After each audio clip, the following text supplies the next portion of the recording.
An insulted Brahmin, an unknown young boy, and a promise.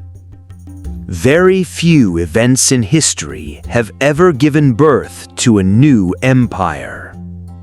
Today, that unbelievable chapter begins. You're watching RaidenVox. In the previous episode, we saw the rise of the Indus Valley Civilization, the Vedic Age, the Mahajanapadas, Magadha's rise, Alexander's invasion of India, and the arrival of Chanakya. But all of those events were just the beginning. Today, we're stepping into a chapter that would change the political history of India forever. How can a single insult lead to the fall of an empire?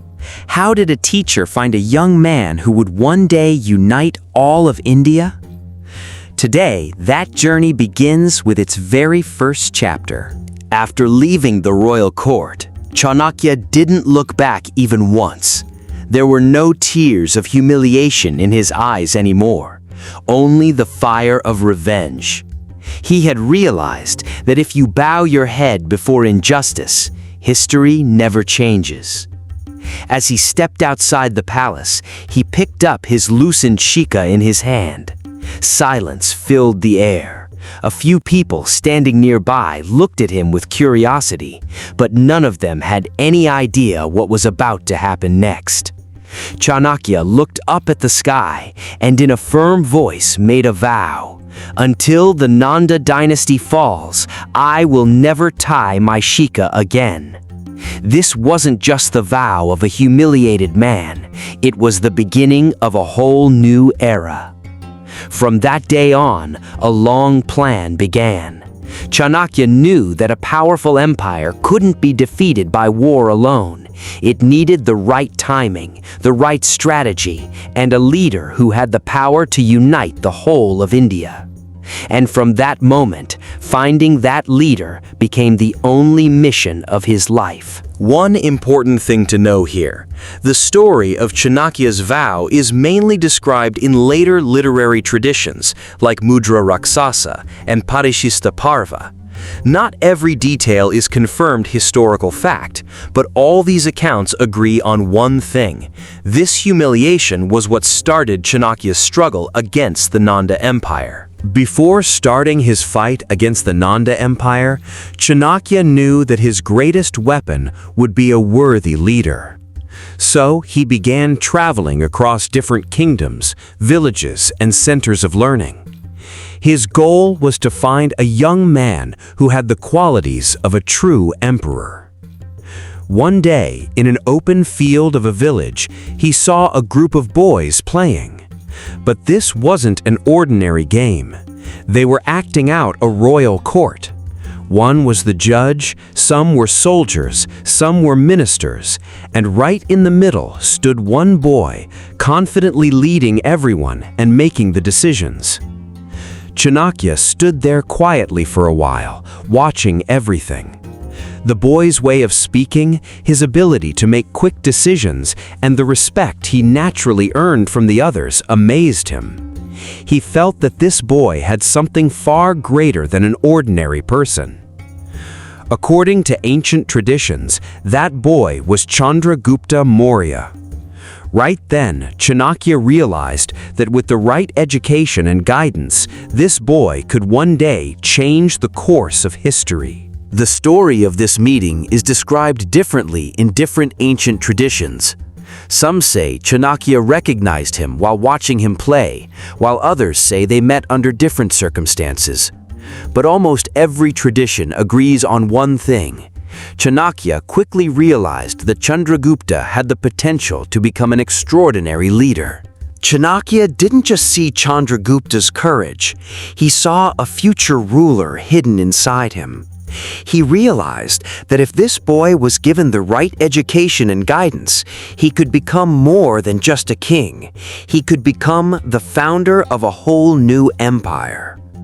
According to some ancient traditions, Chanakya took Chandragupta under his care and brought him to Takshashila.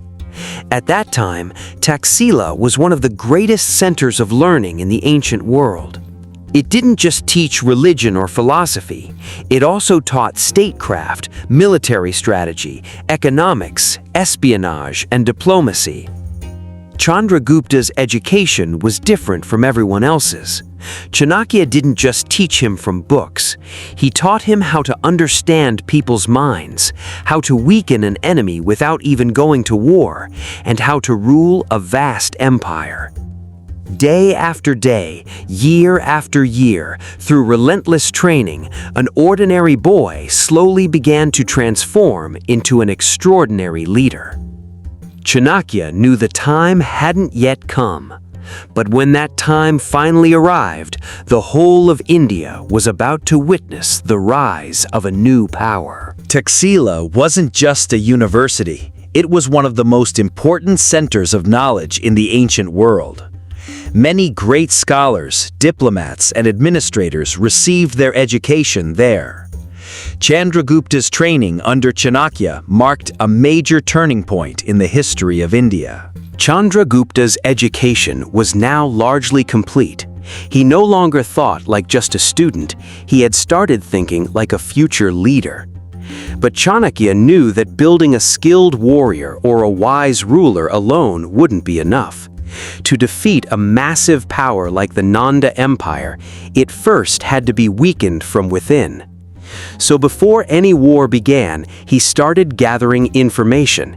His trusted allies quietly collected details about which regions had the most unhappy people, where the burden of taxes had become unbearable, and which military commanders were dissatisfied with the king.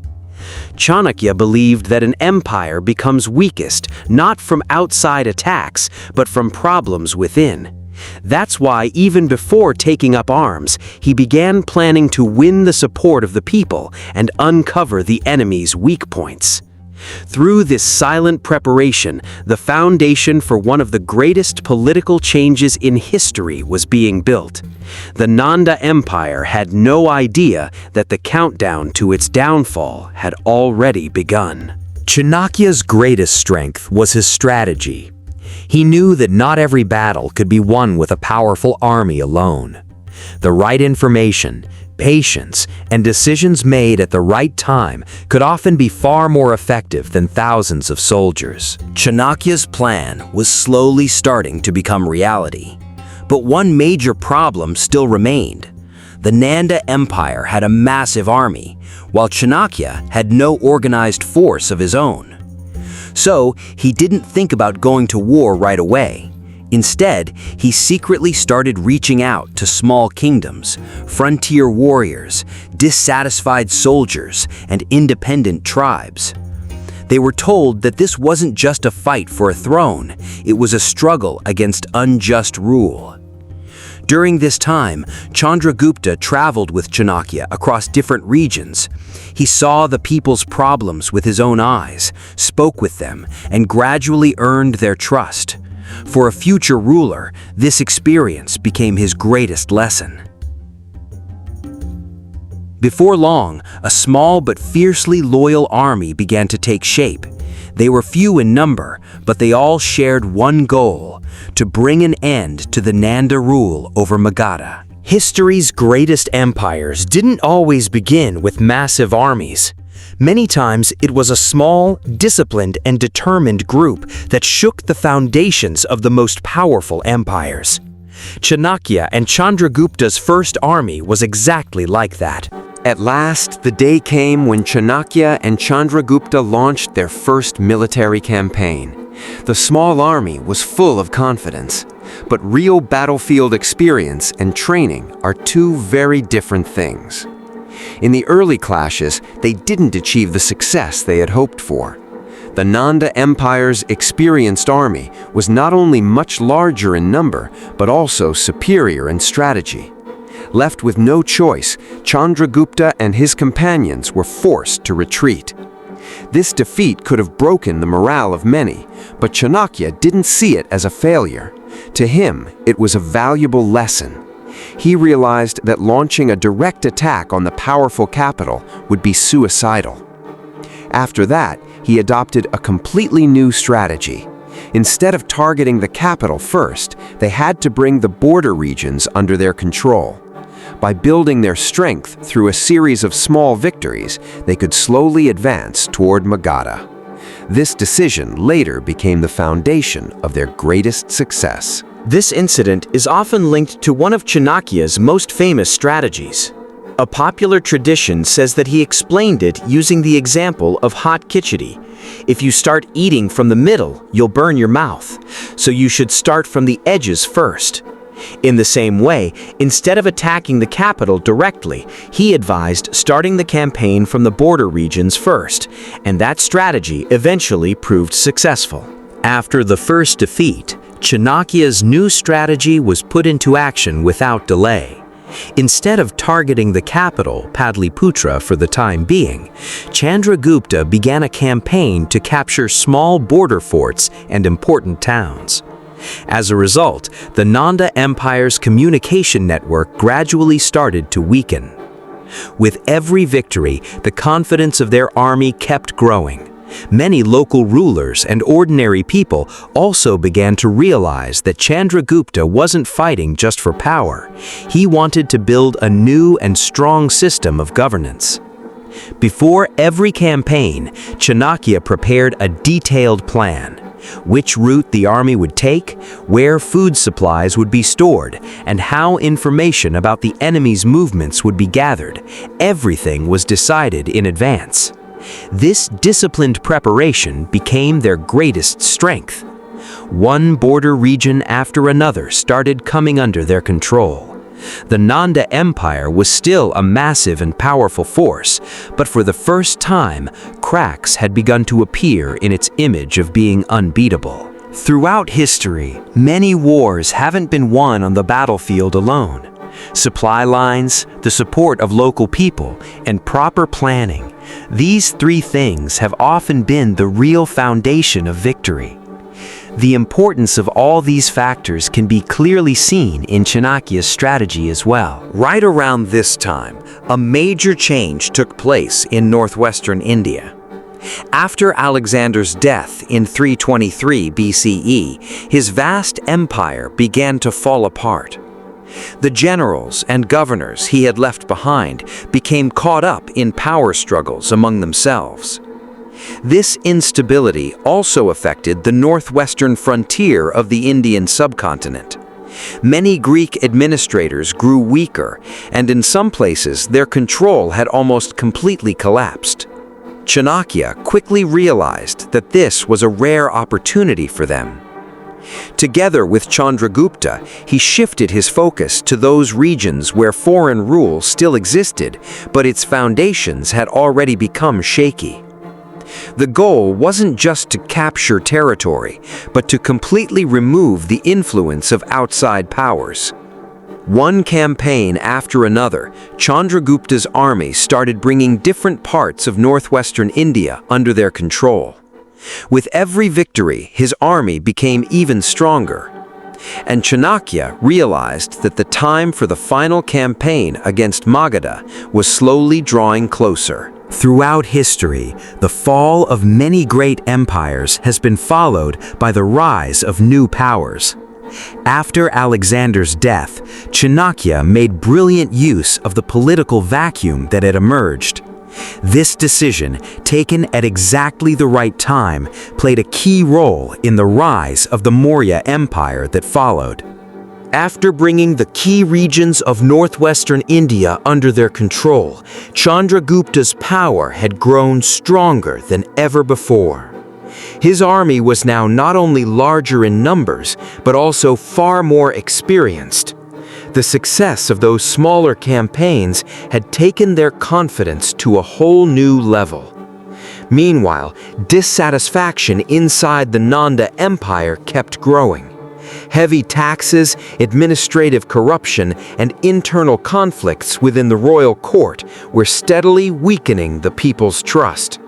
No matter how powerful the empire looked from the outside, its foundations were becoming weaker from within. Chanakya realized that the time had finally come for years of preparation to pay off. He held one secret meeting after another with his commanders. Supplies, troop movements, intelligence from spies, and every possible route of attack. Everything was carefully examined and planned. This time, the target was no longer a border fort. The target was Pataliputra, the heart of the Nanda Empire. The royal palace that an insulted Brahmin had walked away from many years ago. History was now bringing him back toward that very capital once again. Before any major campaign, the most important thing is preparation. History shows that the real strength of Chanakya's strategy was his long-term thinking. He never went to war driven by emotions. He waited for the right moment, and that patience is what ultimately led him to success. Years of preparation were finally complete. Chanakya knew there was no turning back now. The success in the border regions, the support of new allies, and a well-organized army, everything was now focused on one single objective. Leading his forces, Chandragupta slowly advanced toward Pataliputra. Every move was carefully planned. Even though the army marched together, it was divided into different groups to take control of key routes, river crossings, and supply lines. The strategy was to restrict the enemy's movement before the battle had even begun. Inside the royal court of Pataliputra, the situation also started changing rapidly. One alarming report after another kept arriving from the border regions. For the first time, Nanda realized that his opponents were no longer just a small rebel group. They had become a well-organized and powerful force. One of the most important conflicts in the history of India was now about to begin. On one side stood one of the most powerful dynasties of the era, and on the other, a brilliant strategist and the future emperor he had shaped. The outcome would decide not just the fate of a single war, but the future of the entire Indian subcontinent. One important thing to remember here is that different ancient sources describe the fall of the Nanda Empire somewhat differently. However, most historians agree that it was not the result of a single day's battle. The rise of the Maurya power was made possible through a combination of long-term planning, a series of military campaigns, and smart political strategy. As the first light of dawn broke, the tension of war spread across the surroundings of Pataliputra.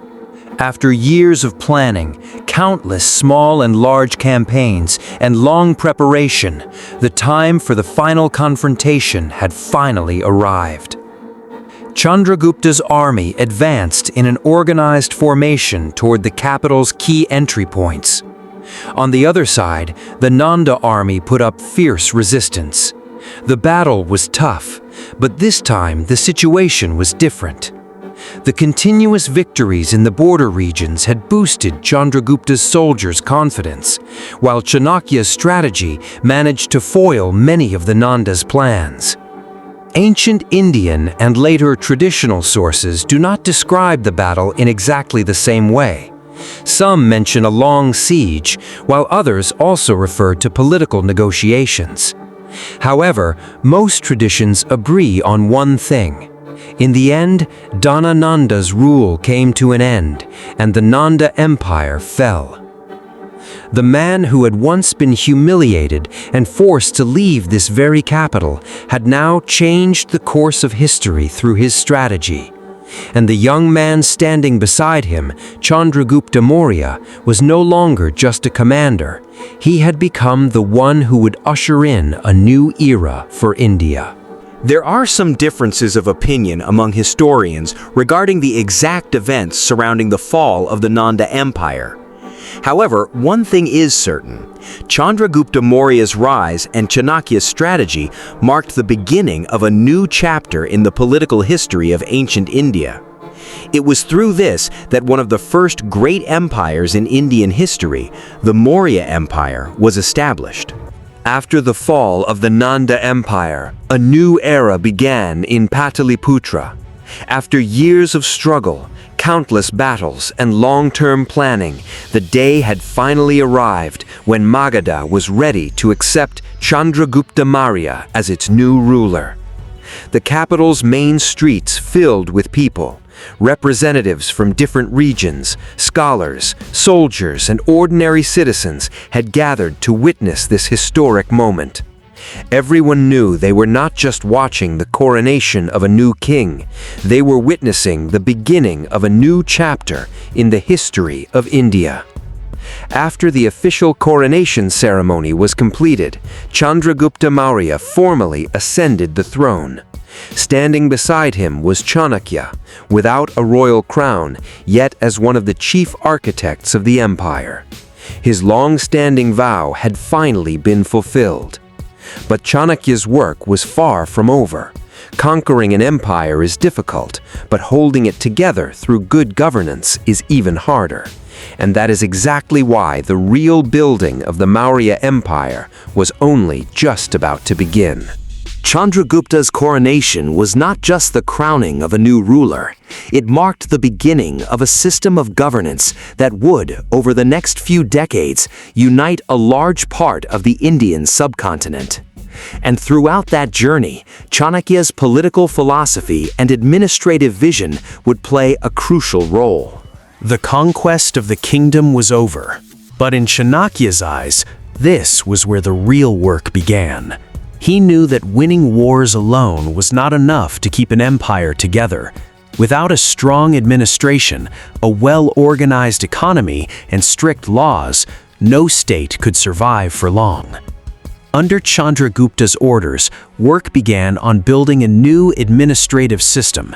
Skilled officials were appointed across different provinces.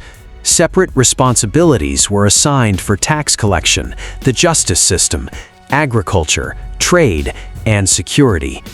Chanakya placed special importance on the intelligence network. In his view, getting the right information at the right time was one of the most important ways to keep a state secure. That's why an organized spy network was established across the entire empire. Before long, the Maurya Empire became known not only for its powerful army, but also for its efficient administration. Chanakya's years of political and administrative thinking were finally starting to become a reality. The book known as Arthashastra, attributed to Chanakya, contains detailed discussions on governance, economics, taxation, law, diplomacy, and intelligence operations. Although scholars still disagree about the book's final date of composition, it is widely considered one of the most important works on political science from ancient India. The Maurya Empire was rapidly growing stronger. But in the West, another powerful empire was also trying to expand its influence. After Alexander's death, one of his greatest generals, Seleucus Nicator, planned to reclaim the eastern territories that had been lost. Around 305 BCE, Seleucus marched toward the Indian frontier with his army. He believed that defeating the newly established Maurya Empire would not be difficult. But he failed to realize that within just a few years, Chandragupta had built a well-organized and powerful state. A clash soon began between the two mighty armies at the frontier. At every stage of the war, the Mauryan forces put up fierce resistance through their discipline, strategy, and the effective use of war elephants. After a long campaign, Seleucus realized that this war would not be easy to win. Eventually, the conflict reached a point where both sides understood that a peace treaty would be far more beneficial than continuing a bloody war. And that decision became a major turning point in history. We don't have the complete details of the war between Seleucus and Chandragupta today, but according to Greek and Indian historical sources, after this conflict, an important peace treaty was made between the two powers. It not only brought the war to an end, but also marked the beginning of a new chapter in the relationship between the two empires. After many clashes, the war finally came to an end. Seleucus Nikeda realized that defeating the Mauryan Empire through military force wasn't going to be easy. On the other hand, Chandragupta also knew that a lasting peace treaty would be far more beneficial for the future than a long, drawn-out war. A historic agreement was reached between the two rulers. Under this treaty, Seleucus handed over Arachosia, Gedrosia, Paropamisidae, and parts of Arya to the Mauryan Empire. As a result, the Mauryan Empire expanded even further to the northwest. In return, Chandragupta gifted Seleucus around 500 war elephants. According to historians, these war elephants later played a major role in Seleucus's campaigns in West Asia. After this treaty, it wasn't just peace that was established between the two empires. It also marked the beginning of a new era of diplomatic and trade relations. Choosing cooperation over war became one of the greatest examples of the political foresight shown by both rulers. After this peace treaty, many historical sources mention that the Greek ambassador Megasthenes was sent to Chandragupta's court. It was through his observations that valuable information about the Mauryan Empire's administration, society, and its capital, Pataliputra, was later preserved in history. A few days after the peace treaty, the Greek ambassador Megasthenes arrived at the court of the Mauryan Emperor Chandragupta. His mission was to maintain diplomatic relations, but at the same time, he closely observed Indian society, the administration, and the daily lives of the people. Pataliputra amazed Megasthenes. He wrote that the city was surrounded by huge wooden walls, countless gates, and defensive moats. After seeing its busy markets, well-planned roads, and highly organized administration, he praised the strength and discipline of the Mauryan Empire. He also mentioned that the Mauryan administration had separate officials for different departments: agriculture, trade, the army, city administration, and the tax system. Every area had its own clear responsibilities and rules. The empire's ability to manage such a vast territory in such an organized way left a deep impression on him. Later, Megasthenes recorded his experiences in a book called Indica. Even though the original manuscript no longer exists today, we still know many valuable details about the Mauryan Empire through quotations preserved by later Greek and Roman writers. Megasthenes' Indica no longer survives in its complete form today, but it's through the quoted passages preserved by later Greek writers like Strabo, Arrian, and Diodorus that historians have been able to reconstruct important details about the Mauryan Empire's administration, society, and its capital, Pataliputra. After spending more than 20 decades building and organizing the Mauryan Empire, Chandragupta Maurya's life took an unexpected turn. Even though he was at the height of his power, he gradually started stepping away from politics. According to Jain tradition, Chandragupta embraced Jainism under the influence of Acharya Bhadrabahu. He then handed over the throne to his son Bindusara and set out for southern India. It is said that he spent a long time practicing severe penance in the present-day Shravanabelagola region of Karnataka. Jain tradition also mentions that in the final stage of his life, he observed a religious vow known as Salekana. Under this practice, a person gradually gives up food and water and accepts the end of life through spiritual discipline. Although historians don't fully agree on every detail of these events, most researchers accept that Chandragupta Maurya's life wasn't just the story of a victorious emperor. It's also the story of a man who, even after reaching the highest peak of power, chose a completely different path in the final chapter of his life. Most of what we know about the final years of Chandragupta Maurya's life comes from Jain tradition. So while historians consider these accounts to be important traditional sources, they also evaluate some parts of them with caution. Even so, the Mauryan Empire that he founded went on to become one of the most influential empires in Indian history for generations to come. This journey began with the vow of an insulted Brahmin. That single vow gave birth to one of the first great empires in the history of India. But the story of the Mauryan Empire doesn't end here. Up ahead are Bindusara, Emperor Ashoka, and a chapter that will change not just India, but the history of the world as well. If you enjoyed this video, make sure to leave a like, share it with your friends, and don't forget to subscribe to the RaidenVox English channel for more cinematic history documentaries like this.